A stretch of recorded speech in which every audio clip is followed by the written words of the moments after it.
Ei, com esteu? Som...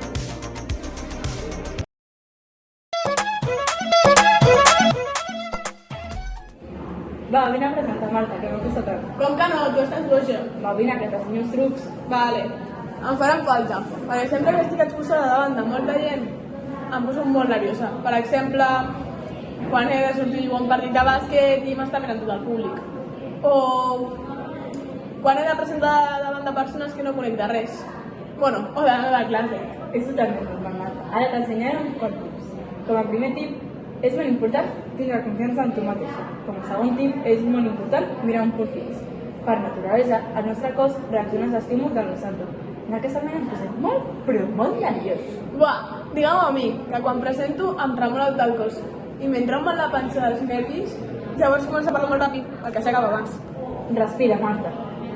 Com a tercer tip, és molt important tenir el que diràs preparat. És que la meva concentra. Sisplau, Marta, torna. Saps el que li va passar a un amic? Quan era petit, a primària, li van baixar els pantalons dels calçotets davant de tothom. Ara té una por a parlar en públic. Que fort. Et posaré a prova. Què prefereixes? Saltar en paracaigudes o presentar un PowerPoint davant de tota la classe? Quasi que el paracaigudes. Et posaré un altre millor. Què prefereixes?